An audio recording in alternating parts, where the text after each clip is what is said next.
Assalamualaikum warahmatullahi wabarakatuh. Apa kabar semua? Semoga Allah selalu memberikan kebahagiaan. Oh ya, kesempatan kali ini Hani akan menceritakan sebuah kisah yang berjudul Hajatan di Rumah Mertua. Dan sebelum dimulai, Hani harap untuk like and subscribe channel ini ya.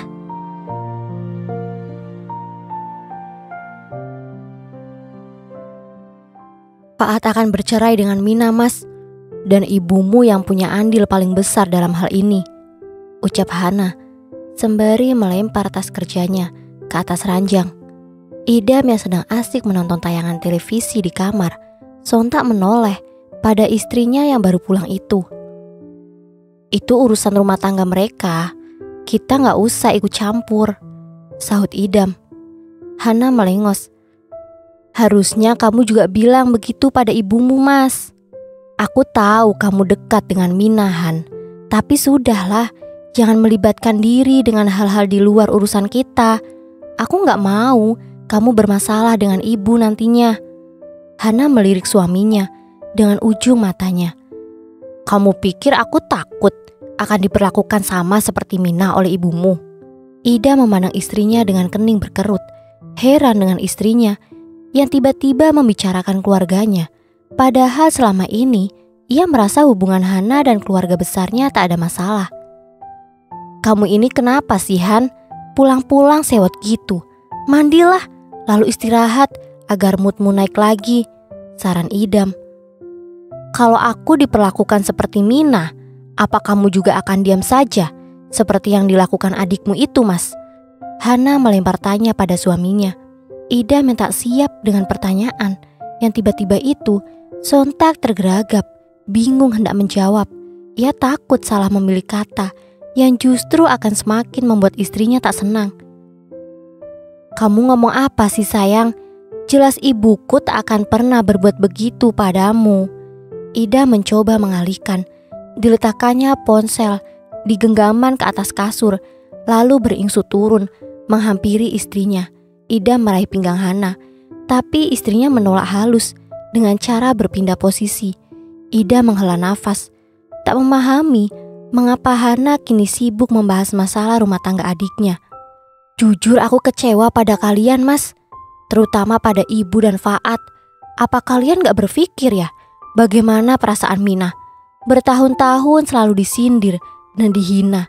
Wajar kalau kemarin dia melawan, Mas. Kalau terjadi padaku, belum tentu aku bisa sesabar itu bertahan. Terus kamu maunya gimana?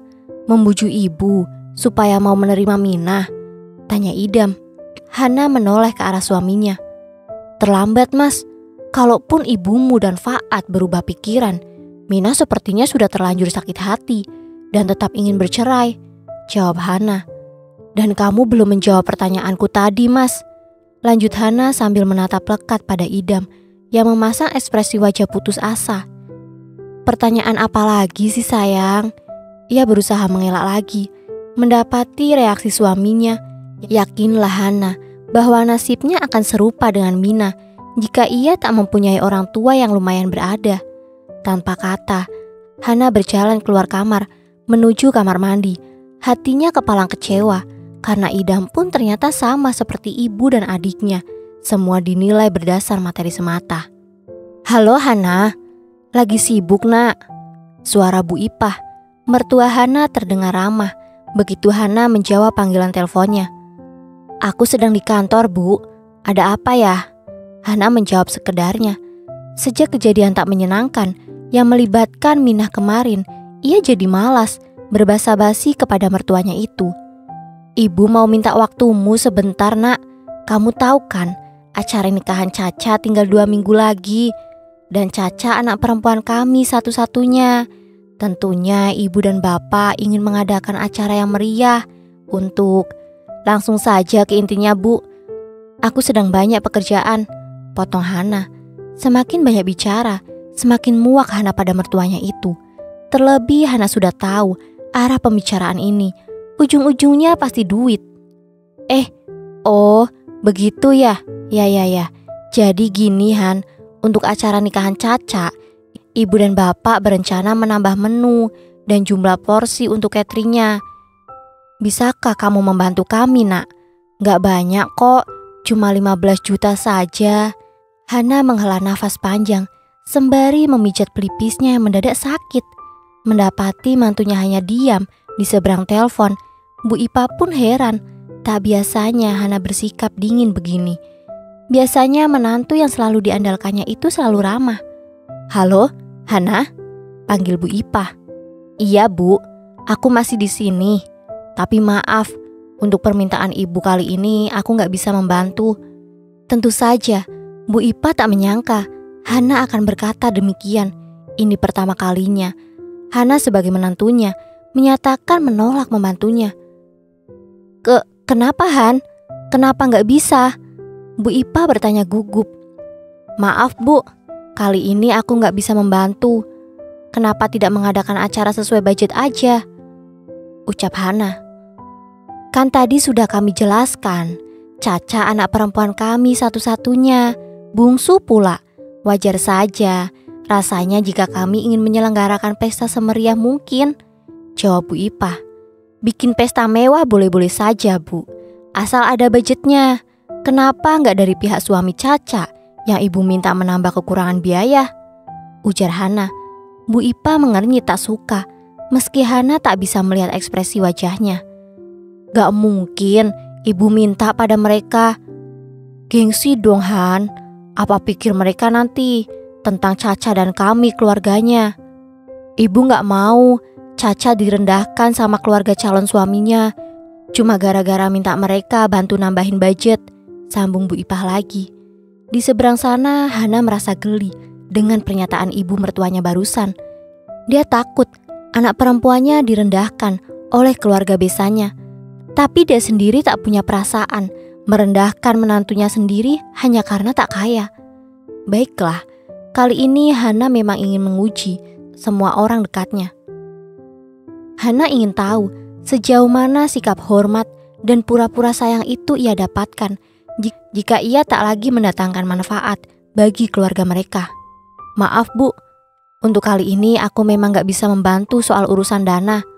Adakan saja hajatan sekedarnya, Bu, yang sesuai budget tanpa menyusahkan diri sendiri dan orang lain," ucap Hana kemudian.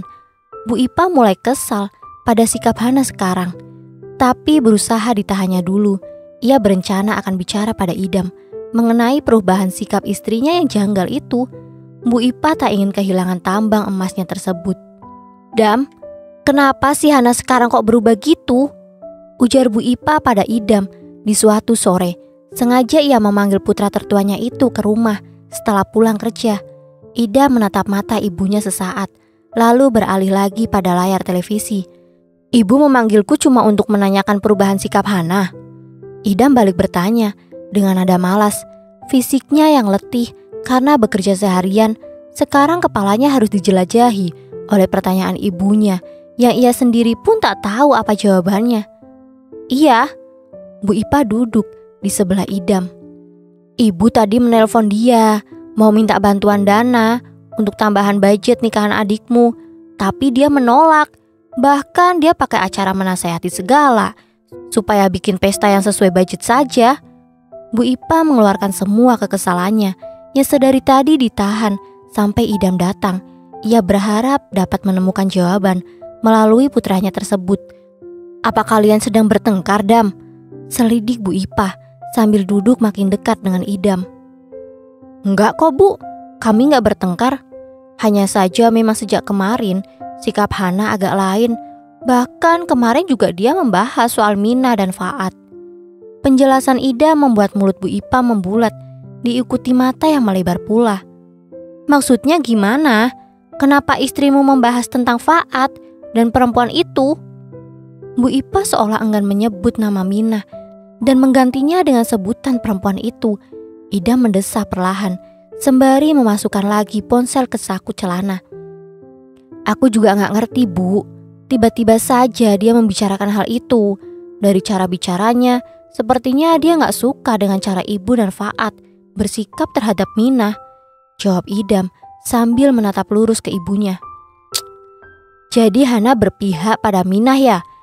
Tapi kenapa dia tiba-tiba turut campur dalam urusan keluarga kita? Yang penting kan ibu tetap bersikap baik pada Hana. Ya itu kalau dia masih tetap bisa menyenangkan hati ibu sih, seloroh Bu Ipah. Aku juga bilang gitu ke Hana, Bu. Yang terpenting ibu gak memperlakukan dia seperti ke Mina. Tapi sepertinya Hana berpikir lain, jawab Idam lagi. Apa jangan-jangan si Minah lagi yang menghasut Hana? Mereka kan lumayan akrab, Dam, ujar Bu Ipah menduga. Idam melirik ibunya lagi, seakan tak yakin pada ucapan ibunya. Kurasa gak baik berprasangka jelek pada Mina, Bu. Lagi pula kalau boleh jujur, kukatakan ibu juga salah dalam memperlakukan Mina. Meskipun ibu gak terlalu menyukainya, gak seharusnya ibu menyuruh Faat bercerai. Itu perbuatan dosa, Bu. Idam berkata. Bu Ipah mendengkus keras, tanda tak suka dengan nasihat putranya itu. Tahu apa kamu soal Mina? Apa kamu lupa kalau dia sudah gak sopan sama ibu di acara lamaran Caca kemarin? Dia juga mengusir Faat dari rumahnya. Baru punya gubuk aja sombong, kilah Bu Ipah. Paham watak ibunya yang keras kepala dan anti nasihat, Ida memilih diam. Apa yang dikatakan ibu benar, Mas. Mina itu perempuan miskin tapi sombong. Lagaknya sudah kayak ratu di rumah. Mentang-mentang dia yang cari duit. Faat tiba-tiba muncul dari dalam kamar, membuat Idam dan ibunya menoleh bersamaan. Faat berjalan ke arah mereka, lalu bergabung duduk di kursi yang sama. Idam menatap adik lelakinya itu, yang punya watak hampir mirip dengan ibunya, dengan pandangan heran. Mina yang cari makan? Lalu kerjamu sebagai suami apa? Bukannya kamu yang harus jadi tulang punggung, ujar Idam. Faat melengos sambil memutar kedua bola matanya. Mau kerja apa, Mas? Tahu sendiri, usaha mebel yang kukelola sudah lama gak jalan, ucap Faat. Ida menghembus nafasnya kasar. Itu karena kamu pemalas, lebih doyan main ketimbang serius mengembangkan usaha. Harusnya setelah punya anak, kamu makin giat demi masa depan mereka. Ida berkata kemudian, mencoba menyadarkan adiknya dari kekeliruan. Halah, ngomong sih gampang. Mas enak punya istri yang orang tuanya kaya seperti Mbak Hana. Apa-apa disupport, sedangkan aku... Faat kembali berkilah dengan gayanya yang semakin membuat Ida muak pada adik lelaki satu-satunya itu. Lalu kenapa kamu menikahinya? Padahal kamu tahu latar belakang keluarganya Mina. Ida mendebat. Sudah, Idam, kok kamu malah memojokkan Faat sih? Dia adekmu, harusnya kamu bela dia, bukannya si Mina, seru Bu Ipah gusar. Meskipun dia adikku, tapi kalau dia salah ya wajib diingatkan, Bu. Bukan apa-apa dibela. Jadi besar kepala dia. Apalagi umurnya sudah matang. Sudah mau 40 tahun kan? Tabiatmu tak berubah. Dari dulu, tuamu nanti mau seperti apa jika masa mudamu kau habiskan dengan hal-hal yang tak bermanfaat? Panjang lebar Idam berkata, tapi justru cibiran sinis yang ia dapatkan dari Faat, adiknya. Mentang-mentang Mas sukses, merasa bisa seenaknya ngatain aku seperti ini. Faat serta-merta berdiri dengan wajah gusar. Bu Ipah cepat ikut berdiri, berusaha menenangkan anak lelakinya yang sudah berumur tapi masih kekanak-kanakan tersebut. Merasa apa yang diucapkannya tak ada yang salah, Idam pun mulai panas hati melihat sikap Faat yang arogan dan merasa benar sendiri. Idam bangkit, kini berhadapan sejajar dengan ibu dan adiknya. Kau ini bisa nggak membedakan mana nasihat mana hinaan? Aku ini kakakmu, bukan orang lain. Semua ini kukatakan juga demi kebaikanmu, agar kamu sadar kalau selama ini... Halah, banyak omong. Aku gak butuh nasihatmu, Mas. Aku sudah cukup dewasa. Aku tahu mana yang baik dan mana yang salah. Gak perlu kau ajarkan, serga Faat dengan pongahnya. Idam beralih pada ibunya yang terlihat cemas karena kedua putranya sedang terlibat adu mulut yang cukup sengit. Ini semua karena dari kecil ibu terlalu memanjakannya, menuruti semua kemauannya. Lihat hasilnya, Faat tumbuh jadi manusia egois, anti kritik. Sudahlah, percuma saja ku habiskan tenaga untuk menyadarkannya. Lebih baik aku pulang. Ida meraih kunci mobil yang tadi diletakkan di atas meja. Pulang sana, siapa juga yang minta nasihatmu? Kau itu cuma menumpang pada istrimu yang kaya. Jadi jangan belagu, sahut Faang lantang. Emosi Idam seketika berkobar mendengar ucapan Faat yang dirasanya keterlaluan itu. Segera ia berbalik dan buk, sebuah bogem dilayangkannya ke rahang kiri Faat. Faat yang tak siap akan serangan mendadak itu sontak terjengkang ke belakang. Kakinya menabrak meja sehingga ia hilang keseimbangan lalu terguling di atas lantai. Belum puas, Ida menghampiri adiknya yang berusaha bangkit. Tak diindahkannya teriakan ibunya yang berusaha melerai mereka. Dicengkramnya kerak kaos yang dipakai Faat sambil mendekatkan wajah ke wajah Faat. Ida membisik geram. Aku tak serendah kamu yang hidup menumpang pada istrimu. Aku bekerja, aku ikut membanting tulang. Bukan malas-malasan seperti yang selalu kau lakukan. Dasar pecundang. Dengan kasar Ida menghempas lagi Faat ke lantai. Ida menegakkan tubuh, namun matanya tak lepas menatap adiknya yang masih terduduk di lantai itu. Ajari dia, Bu. Ibu dan ayah tak akan selamanya hidup untuk terus memberinya makan dan tumpangan. Kalau ibu dan ayah sudah tiada, bajingan ini bisa-bisa jadi gelandangan karena aku tak akan sudi memberinya tumpangan. Selesai berkata demikian, Idam pun berlalu diiringi tatapan tajam Faat yang tak terima atas perlakuan abangnya barusan. Hatinya yang hitam itu kini penuh dendam pada saudara kandungnya sendiri, padahal dialah yang menyulut api. Bu Ipa sendiri kebingungan, tubuhnya gemetar antara menatap Faat dan ingin mengejar Idam yang terus berjalan keluar, tapi akhirnya diputuskannya membantu Faat bangkit hingga berdiri. Sialan si Idam, sombong sekali dia, Bu. Makinya geram dengan tatapan nyalang. Sudah, kau juga sih pakai ngomong begitu. Masmu naik pitam jadinya. Seru Bu Ipa gemas pada putra keduanya itu. Dia yang mulai. Ngapain dia bahas si Mina dan sok menasehati aku segala. Seru Faat tak mau kalah. Sambil memegangi tulang rahangnya yang terkena bogem dari Idam barusan. Nyeri sangat terasa di situ. Ini semua gara-gara Mina. Perempuan itu memang bikin sial saja. Seumur-umur mana pernah Ida memukulmu begini. Hana juga yang biasanya royal memberi tanpa diminta, kini tiba-tiba perhitungan. Awas saja si Mina. Pokoknya kau dan dia harus segera bercerai, ujar Bu Ipa dengan nada berapi-api. Ibu bantu urusinlah perceraianku itu. Mana ada aku uang buat bayar pengadilan untuk mengugat si Mina, seru Faat ketus. Sebagian hatinya masih jengkel pada Idam. Iya, gampang itu. Yang penting kau bisa lepas dari perempuan miskin sialan itu. Selanjutnya kau harus lebih hati-hati mencari calon istri, Bu Ipa berkata sambil mewanti-wanti anaknya. Iya, gampang. Ya sudah, minta duit dulu, Bu. Mau beli rokok ke depan. Faat menadahkan tangan pada ibunya. Bu Ipa melengos jengkel, tapi tetap diberikannya selembar uang 50.000 pada Faat yang langsung nyeloyor pergi, bahkan tanpa ucapan terima kasih. Jangan terlalu kau manjakan anak itu, Bu. Lihat, sudah berapa umurnya? Masih saja menadahkan tangan sama orang tua. Boro-boro ngasih, sudah tua pun masih saja membebani. Pak Yanto, suami Bu Ipa berkata tiba-tiba. Lelaki parubaya tersebut berjalan menuruni tangga dari lantai 2 rumah mereka tanpa diketahui oleh istri dan anak lelakinya yang kerap bikin masalah itu. Diam-diam Pak Yanto memperhatikan sejak tadi rupanya. Bu Ipa yang sempat terkejut namun segera menguasai dirinya kembali, merengut pada suaminya. Ngomong apa sih, Pak? Untung si Faat gak denger. Coba kalau denger bisa ribut-ribut lagi nanti, sungutnya sambil duduk kembali di atas sofa. Pola asuhmu itu yang salah.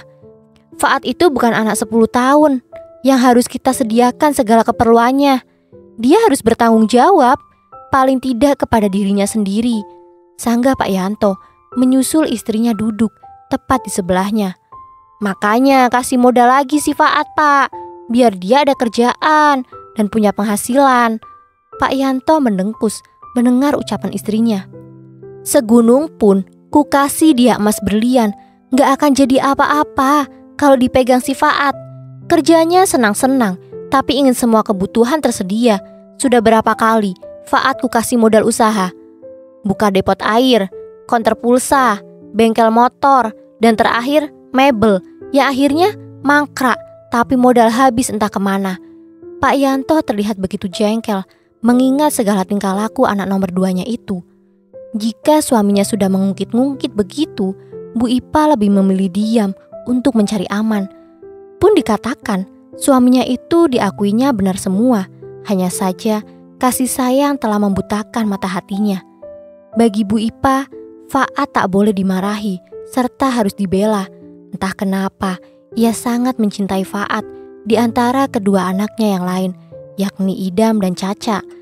Oleh sebab itu, ketika Faat ngotot ingin menikah dengan Mina yang dianggapnya tak selevel, mau tak mau Bu Ipa merestui meski batinnya menolak mentah-mentah. Mina jadi bagian dari keluarganya. Pesta pernikahan Caca terselenggara cukup meriah. Meski sedikit jengkel pada Hana yang tak mau menambah biaya catering tambahan. Namun Bu Ipa tetap berusaha ramah pada mantunya yang dianggap tambang aset itu. Terlebih, kedua orang tua Hana juga turut diundang dalam acara resepsi tersebut. Semua orang tampak bahagia. Bahkan Faat pun begitu sumringah, tertawa-tawa di tengah pesta pernikahan adiknya. Meski dalam momen bahagia, namun Idam dan Faat masih tak saling bicara. Keduanya masih menyimpan bara dendam di hati masing-masing atas kejadian tak menyenangkan tempo hari. Seperti biasa, Wak Nami, Wak Ipong, dan beberapa ibu-ibu lainnya yang tinggal tak jauh dari kediaman Bu Ipa berperan menangani konsumsi di dapur.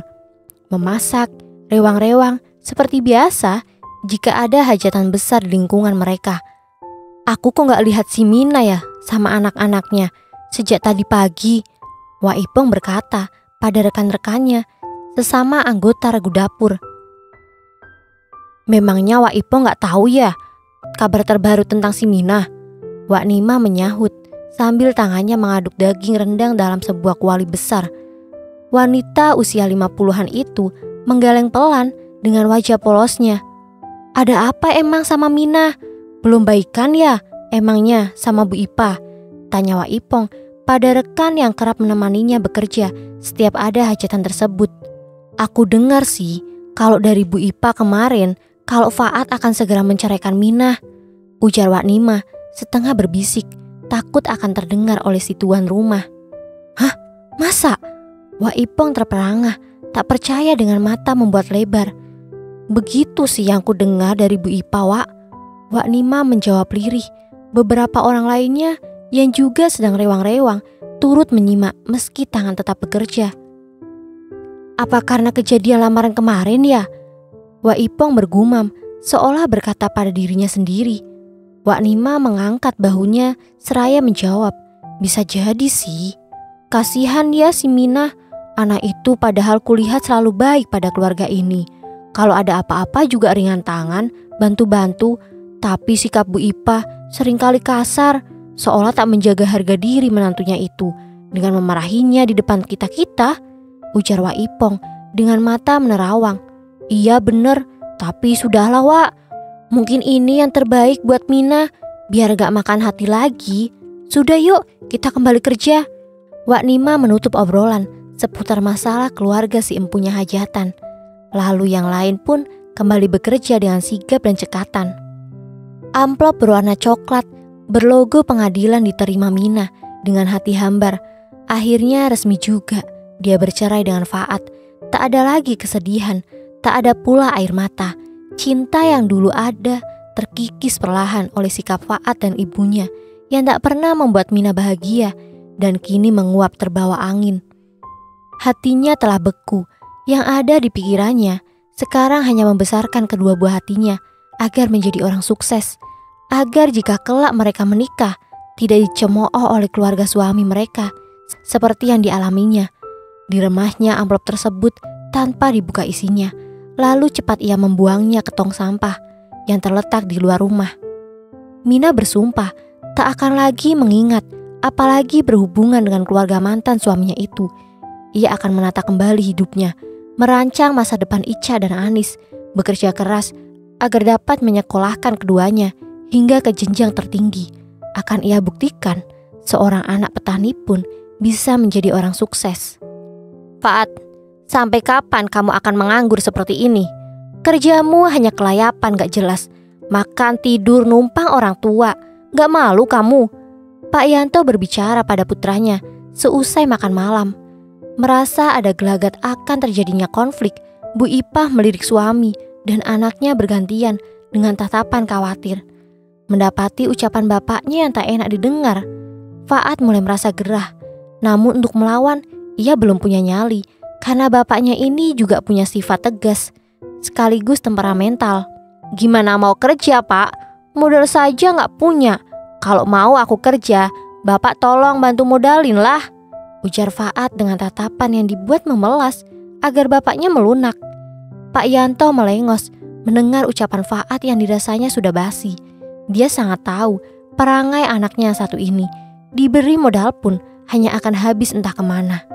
Coba kau ke pasar sana, banyak lowongan jadi kuli. Atau nanti kau ikut Pak Diman, bantu-bantu proyeknya yang sedang membangun gudang besi. Kudengar dia sedang butuh tenaga tukang, sahut Pak Yanto datar.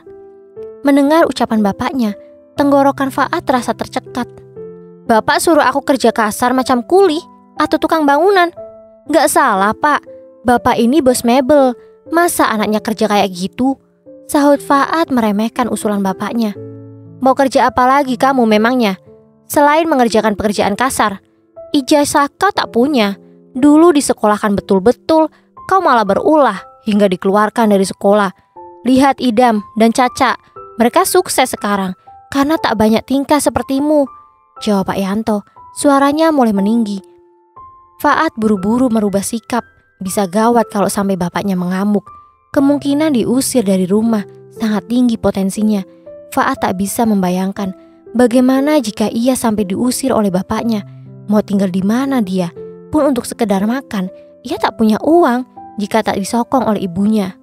Lelaki pemalas itu hanya taunya menadahkan tangan tanpa berpikir untuk repot-repot mencari sendiri. Kendati usianya tak bisa lagi dibilang muda. Faat mendesah pelan dengan bahu terkulai. Lalu aku harus gimana, Pak? Kalau Bapak gak mau memberi modal usaha? Kalau untuk pekerjaan kasar, gengsi lah, Pak. Masa anak bos kerja jadi kuli? Ujarnya. Suaranya dibuat semelas mungkin agar hati bapaknya melunak. Terakhir kali aku bermodal, kemana lari duitnya? Itu bukan jumlah sedikit, Pak Yanto berkata. Faat menelan ludah. Bapak kan tahu, aku kalah saing sama mebel-mebel yang juga buka di sekitar sana, kilahnya. Bukan karena sekedar kalah saing, tapi karena kamu malas. Mebelmu itu lebih sering tutup ketimbang beroperasi. Entahlah, dari ketiga anakku, hanya kau yang merepotkan. Pak Yanto menyahut dengan wajah gusar, lalu membuang muka. Hatinya begitu jengkel pada anaknya itu. Sudahlah, Pak. Apa gunanya sih berdebat terus? Faat ada benarnya juga loh, Pak. Masa bapak yang pengusaha mebel sukses, tapi anaknya malah jadi pekerja kasar? Apa salahnya kita beri Faat kesempatan lagi? Beri dia modal usaha, Pak. Ibu janji akan membantu mengawasinya. Bu Ipa mencoba menjadi penengah di tengah perdebatan bapak dan anak tersebut. Kau itu sama saja sama anakmu. Aku sudah gak percaya sama kalian, ketut Pak Yanto. Lalu bangkit dari kursinya. Tanpa bicara lagi, ia segera naik ke lantai atas menuju kamarnya untuk beristirahat. Kenapa sih, Bu? Bapak kalau ngomong selalu gak ngenakin gitu ke aku, sungut Faat setelah dilihatnya sang bapak telah benar-benar masuk ke kamar. Ini salahmu juga sih. Sudah tahu watak bapak keras, malah kau sia-siakan kepercayaannya, sahut Bu Ipa dengan wajah sebal menatap putranya. Bukan menyanyiakan, Bu, tapi memang pas lagi apes aja. Makanya setiap usaha yang kurintis selalu bangkrut. Mungkin juga ini pengaruh kesialan karena si Minah. Ah, kau benar, tak salah lagi, At. Semua kesialanmu disebabkan oleh mantan istrimu itu. Memang dasar perempuan pembawa sial. Untung saja sudah kau ceraikan dia, Bu Ipa berkata. Faat tertawa dalam hati, senang karena selalu ada kambing hitam atas segala kesalahannya, Minah. Pak, gimana kalau si Faat kita nikahkan saja? Mungkin jika sudah berkeluarga lagi, dia akan berubah. Ada rasa tanggung jawab, usul Bu Ipa pada Pak Yanto Menjelang tidur, suaminya yang sedang menatap layar televisi 20 inch di kamar mereka melirik istrinya sekilas, lalu beralih lagi ke layar televisi. "Perempuan mana yang mau sama laki-laki pengangguran, Bu?" ujarnya kemudian. "Sebenarnya ibu sudah punya calon buat Faat, Pak." "Itu si Ruri, anak Pak Muhyiddin," sahut Bu Ipah. "Pak Muhyiddin yang juragan sapi itu?" ulang Pak Yanto, memastikan bahwa ia tak salah dengar. Bu Ipah mengangguk mantap menanggapi pertanyaan suaminya. "Memangnya Pak Muhyiddin masih punya anak yang masih gadis? Bukannya anak Pak Muhyiddin sudah nikah semua?" Pak Yanto sangsi. "Ada, Pak. Ya si Ruri itu, dulu dia pernah menikah, tapi gagal. Samalah kayak si Faat anak kita. Ya siapa tahu mereka cocok. Mereka bisa belajar dari kesalahan masing-masing," seloroh Bu Ipah. "Terserah kau sajalah, Bu. Pusing aku memikirkan si Faat itu," ucap Pak Yanto akhirnya.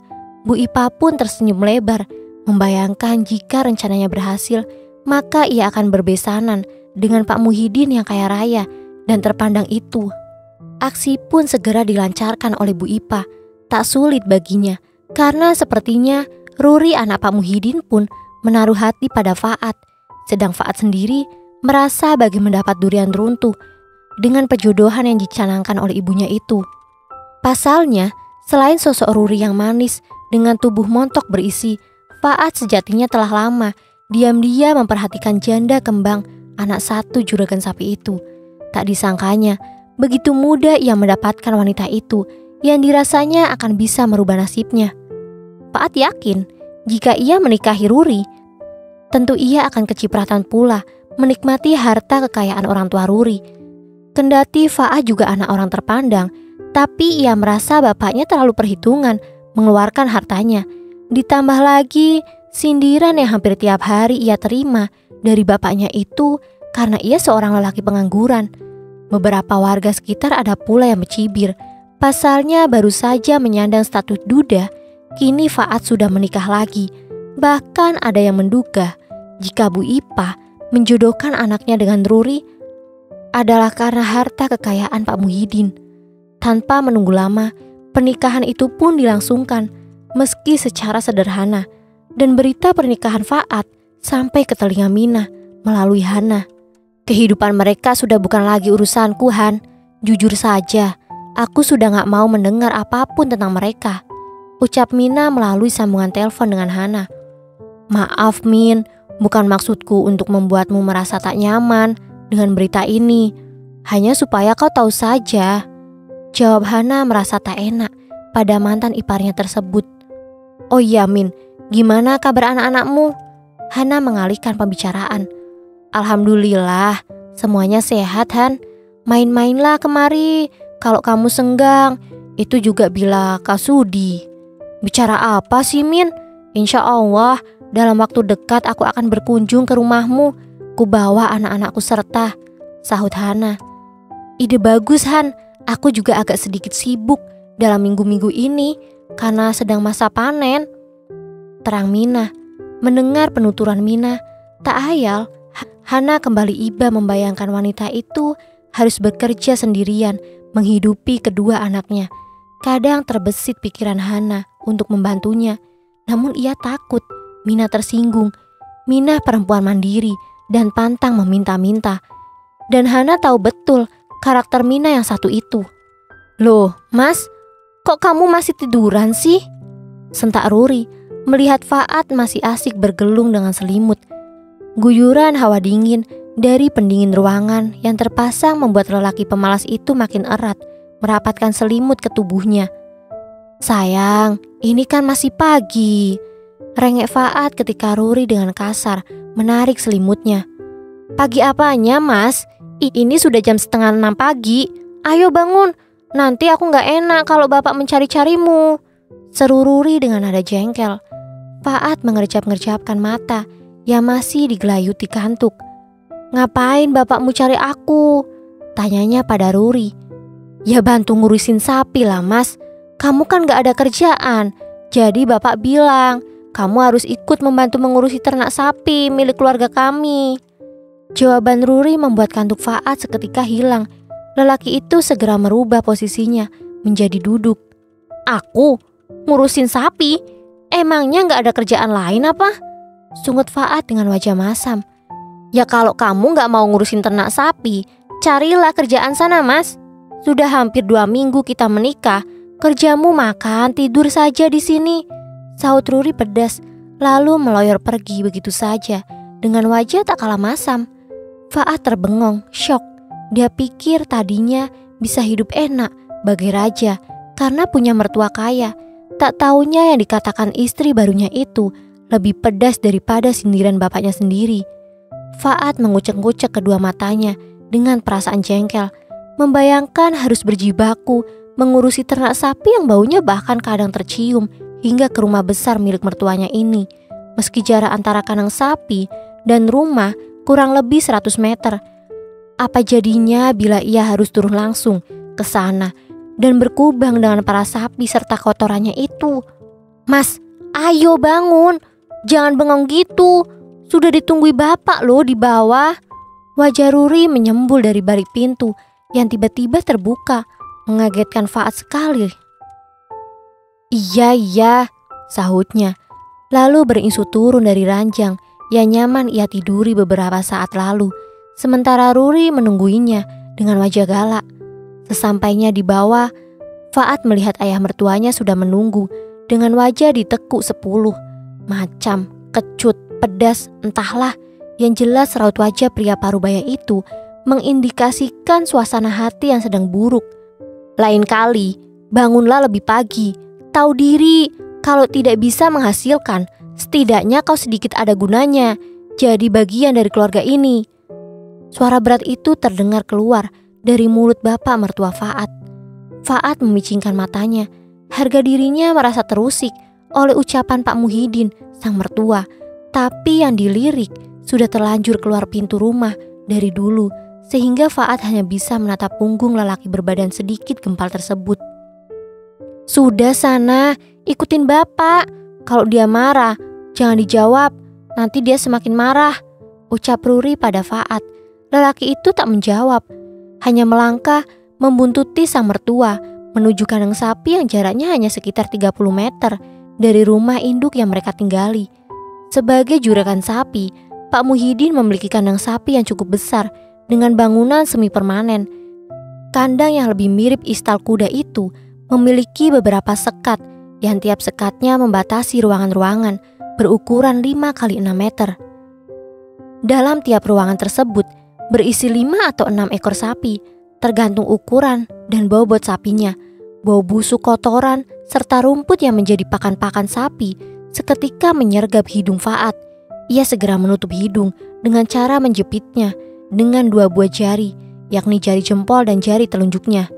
Ia juga bingung apa yang harus dikerjakannya di kandang sapi yang sangat besar. Menurut penilaiannya itu, pakai but itu. Pak Muhyiddin menunjuk sepasang sepatu but yang terletak di dekat pintu masuk kepada Faat. Mata Faat berkeliling. Beberapa pegawai ternak tampak warawiri dengan mengenakan sepatu but sejenis. Ada yang mengangkut berkarung rerumputan basah, ada yang membawa ember-ember berisikan susu segar, ada pula yang terlihat membawa setumpukan kotoran sapi yang sudah dimasukkan dalam karung dengan menggunakan gerobak dorong dari besi. Tanpa banyak tanya, Faat mematuhi apa yang diperintahkan oleh bapak mertuanya itu. Selanjutnya, mereka pun masuk bersama-sama, meneliti ruang demi ruang yang berisikan sapi-sapi yang terlihat gemuk-gemuk dan sehat. Mulai hari ini, kau bantu-bantu di sini, cek pakan-pakan sapi, juga bersihkan kotorannya seperti yang lain, ujar Pak Muhyiddin. Apa pak? Bersihin kotoran sapi juga? Faat terbelalak tak percaya, tapi Pak Muhyiddin hanya menatapnya dengan ekspresi datar. Aku gak biasa pak mengerjakan yang beginian, ujar Faat lagi dengan terbata. Yang biasa kau kerjakan sepanjang hari hanyalah bermalas-malasan tanpa ada keinginan untuk sedikit membanting tulangmu itu guna menafkahi anak perempuanku. Sindiran itu kembali menghujam harga diri Faat.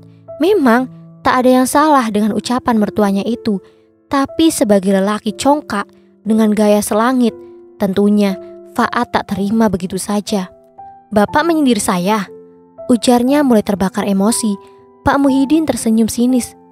"Bukan mengejek, itu kenyataan. Mungkin kau pikir dengan menjadi menantu orang kaya sepertiku bisa membuatmu hidup enak tanpa perlu bekerja, tinggal menghisap seperti benalu, dan kau bisa menikmati segalanya." Jelek. Harga diri Faat serasa diinjak. Wajahnya serasa dilempar dengan menggunakan kotoran sapi-sapi yang ada di kandang ini. "Bapak lupa ya siapa orang tua saya?" Faat mencoba mengintimidasi mertuanya dengan mengingatkan bahwa orang tuanya juga orang yang berada. "Ya, aku tahu siapa orang tuamu, tapi ayahmu sendiri juga bahkan sudah enggan menampung anak pemalas sepertimu dan melemparmu ke rumahku sebagai menantu." Jawaban Pak Muhyiddin bagaikan pukulan telak ke ulu hati Faat. Dia hendak membuka mulut untuk menyangga, namun urung. Faat takut. Semakin ia banyak bicara, semakin ia dipermalukan oleh mertuanya itu. Maka mau tak mau, Faat hanya diam, meski hatinya gondok setengah mati. "Sudah sana, mulai kerja. Jangan banyak bengong, apalagi banyak omong," seru Pak Muhyiddin, lalu pergi meninggalkan Faat begitu saja. "Sudah pulang kamu, Mas? Aduh, cepet mandi sana, Mas. Badan kamu bau kotoran sapi," sambut Ruri begitu Faat kembali ke rumah dengan wajah merungut masam. Faat menjawab, "Gimana gak bau kotoran sapi? Orang aku disuruh bapakmu bersihin kandang sapi. Lantas maumu duduk enak, ongkang-ongkang kaki, dan semua serba tersedia." Kali ini yang berbicara adalah ibu mertua Faat yang tiba-tiba muncul dari dalam. Perempuan parubaya itu ternyata tak kalah pedas mulutnya dari sang suami, Pak Muhyiddin. "Sudah, masuk dan mandi sana, Mas," seru Ruri agar perdebatan antara suami dan ibunya bisa dicegah. Menuruti istrinya, Faat langsung masuk ke dalam rumah menuju kamar mandi. "Ri, tolong ambilkan aku handuk ya," pesan Faat pada istrinya sebelum menutup pintu kamar mandi. "Ri, pijetin dong, pinggangku rasanya hampir patah nih, seharian berkubang sama sapi-sapi piaraan bapakmu," pinta Faat menjelang tidur kepada istrinya. "Apa? Enak saja kau minta pijit, baru juga sehari kerja. Lagakmu udah kayak suami yang bisa kasih bini intan berlian aja, Mas," saut Ruri dengan kening berlipat. Faat menelan ludah, tak menyangka mendapat reaksi semacam ini dari istrinya. "Tapi kan aku suamimu, wajar saja kan jika suami minta pijit sama istrinya." Faat mencoba membela diri. Mas, dulu mantan suamiku yang seorang pegawai bank saja aku ceraikan karena banyak maunya. Apalagi suami kayak kamu, jangan merasa lebih tinggi dariku, Mas." Kembali hati Faat tertusuk oleh ucapan Ruri. Dasar, gak bapak, gak ibu, gak anak. Semua bermulut tajam. Batin Faat menahan amarah. "Sudah, bawa tidur aja sana. Kalau capek, Mas, besok jangan lupa kau bangun subuh, biar gak diocehin sama bapak," ditah Ruri, lalu berbaring memunggungi Faat menghadap dinding. "Ah, sial, setidaknya dulu Mina tak pernah memperlakukanku sekasar begini. Meski menganggur dan hanya bermalas-malasan, tak pernah mantan istriku itu berkata yang menyakitkan hati. Begitu juga dengan kedua mantan mertuaku, tak pernah ikut campur, apalagi mencela kekuranganku." Lagi-lagi batin Faat berkata, membandingkan kehidupan pernikahannya dulu dengan sekarang. Dengan tetap menyimpan kedongkolan, Faat pun akhirnya terbawa ke alam mimpi. Baru saja rasanya 5 menit ia terlelap dalam buayan, Faat merasa tubuhnya sedang diguncang-guncang dengan kasar. "Bangun, Mas, bangun, udah jam 5 ini." Dengan malas dan berat, Faat membuka mata. Terlihat wajah istrinya yang tengah berupaya membangunkannya dari tidur. "Apa sih, Ri? Masih jam 5 juga?" saut Faat dengan suara parau. Karena kantuk, ia merabut kembali selimut yang hampir terlepas dari tubuhnya. "Siram saja dia, pakai air, kalau gak mau bangun." Tegas suara itu tertangkap oleh telinga Faat. Suara Pak Muhyiddin, mertuanya. "Tuh, denger gak? Mau kamu disiram pakai air dulu baru bangun, Mas? Ujar Ruri, seraya kembali menarik selimut Faat. Iya, aku bangun sekarang. Lama-lama jadi babu aku di rumah ini. Faat bangkit dengan bersungut-sungut. Rutinitas di kandang sapi kembali ditekuni oleh Faat dengan hati tak rela. Seumur hidupnya yang dirasa semua serba mudah, baru kali ini ia menjalani pekerjaan kasar seperti yang ia lakukan sekarang. Ini tak bisa didiamkan. Batin Faat geram sembari memerah susu segar. Seekor sapi gemuk di hadapannya. Hei Faat, jangan ngelamun kalau kerja. Udah penuh itu susunya. Teriak salah seorang pekerja pada Faat dari kejauhan. Tersadar, Faat pun geragapan ketika susu sapi tersebut tercecer, membuat lantai semen yang dibijaknya jadi becek. Gimana sih kerjamu? Gini aja kok gak bisa? Pekerja bernama Agus yang sudah bekerja cukup lama itu mendekat sambil mengomeli kecerobohan Faat. Kau bilang apa tadi? Hah? Ujar Faat garang. Faat mulai naik pitam jika tak berani menjawab istri atau bapak mertuanya karena takut, maka hal itu tidak berlaku pada Agus. Faat seakan hendak menumpahkan emosi pada pegawai bertubuh kekar tersebut. Apa? Sahut Agus tak kalah garang. Matanya menatap Faat tajam, tanda ia tak gentar sedikit pun. Kau tak tahu siapa aku, hah? Aku ini menantu pemilik peternakan ini. Kalau aku mau, hari ini juga kau bisa dipecat. Seru Faat sesumbar. Namun lelaki bernama Agus tersebut justru tertawa keras. Hei, kenapa kau malah tertawa? Kau melecehkan aku? Faat menarik kerah kaos Agus. Jangan macam-macam kau denganku ya. Faat berbicara sambil mendekatkan wajah. Dengan sekali dorongan, cengkeraman tangan Faat pada kerah kaos Agus seketika terlepas. Hampir saja Faat terjerambab ke belakang andai tak ada yang menangkap tubuhnya. Biarpun kau menantu Pak Muhyiddin, aku tak takut. Sudah lama aku menjadi orang kepercayaan beliau. Kalau kau mau mengadu, silahkan saja. Kita lihat siapa yang akan dibela oleh beliau, kau atau aku. Agus berbicara penuh percaya diri. Sialan kau. Faat berteriak. Alih-alih menyerang Agus lagi, ia justru berjalan keluar dari kandang peternakan.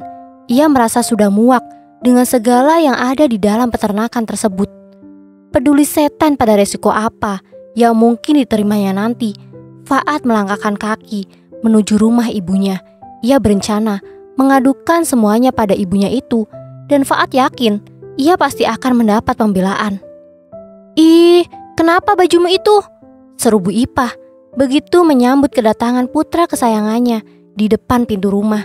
Bau sapi terhirup jelas di indera penciumannya. Ini gara-gara Pak Muhyiddin sialan itu, Bu. Sungut Faat lalu menerobos masuk. Bu Ipah yang kebingungan hanya bisa mengikuti langkah anaknya dari belakang. Aku mau mandi dulu, ujar Faat, lalu meneruskan langkah ke belakang menuju ke kamar mandi. Bu Ipah menunggu dengan perasaan diliputi resah campur heran. Begitu Faat selesai dan keluar dari kamar mandi, Bu Ipah sudah menunggu. Diangsurkannya baju serta celana Faat yang masih tertinggal di rumahnya. Ganti pakaianmu, setelah itu makanlah. Kebetulan tadi ibu memasak ayam opor kesukaanmu, ucap Bu Ipah. Rasa kesal dan marah yang sejak tadi bercokol dalam dada Faat sedikit demi sedikit mulai terkikis oleh sikap manis sang ibu. Sekarang katakan, apa yang terjadi antara kau dan mertuamu? Bu Ipah mulai mencecar anaknya yang telah selesai melahap 2 piring nasi bercampur opor ayam tersebut. Laki-laki tua itu bersikap semena-mena padaku, Bu. Faat mulai mengadu. Memangnya apa yang telah dilakukannya padamu, Nak? Tanya Bu Ipah dengan raut wajah khawatir. Setiap hari aku dipaksanya membersihkan kandang berisi sapi-sapi piaraannya. Dan bukan itu saja, ia juga kerap merendahkanku di depan semua karyawannya, sehingga mereka jadi ikut kurang ajar padaku. Geram Faat berkisah dengan wajah gusar. Lantas, apa istrimu tidak membelamu? Tanya Bu Ipah lagi. Halah, dia sama aja, Bu. Gak ada bedanya anak dan bapak sialan itu, maki Faat lagi. Bu Ipah mengepalkan kedua tangannya. Hatinya langsung panas mendengar tiap kata Faad saat menceritakan tentang perlakuan yang ia terima dari istri dan mertuanya. "Kurang ajar sekali mereka, berani memperlakukanmu seperti itu," geram Bu Ipa sambil mendesis tertahan. "Bukan kurang ajar lagi, Bu. Aku ini udah kayak babu di sana. Tiap hari disindir, dikatain benalu, dicap tukang numpang. Beh," ucap Faad melebih-lebihkan. Bukan main geramnya hati Bu Ipa yang kian panas. Dulu, si Mina sama orang tuanya itu mana pernah memperlakukan aku kayak gitu. Aku di sana bagai raja, apa-apa dilayani, tambah Faad. Sudah, jangan lagi kau sebut-sebut mantan istrimu yang miskin itu." Bu Ipa cepat memotong ucapan Faad kala membahas Mina, mantan menantu yang amat dibencinya itu. "Assalamualaikum." Tiba-tiba terdengar seseorang mengucap salam dari luar. Faad dan ibunya saling berpandangan. Suara itu seakan tak asing, terlebih bagi Faad. "Sepertinya itu suara Ruri, Bu," ujar Faad sambil menatap ibunya. "Kau tunggu di sini, biar ibu saja yang keluar menghadapi istrimu itu."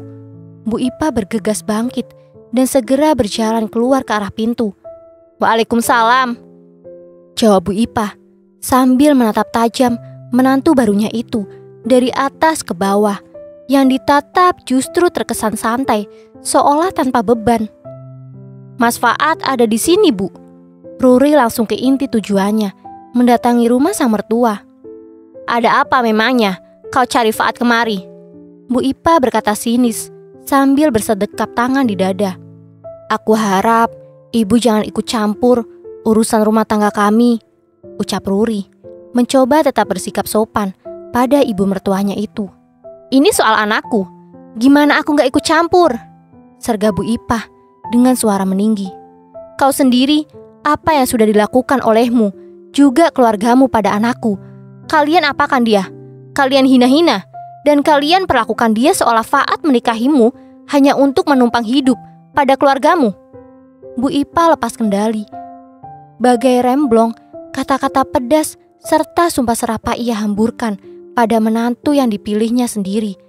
Dari yang semula mencoba kalem dan tenang, perlahan Ruri pun mulai naik darah mendapat cercaan dari sang mertua.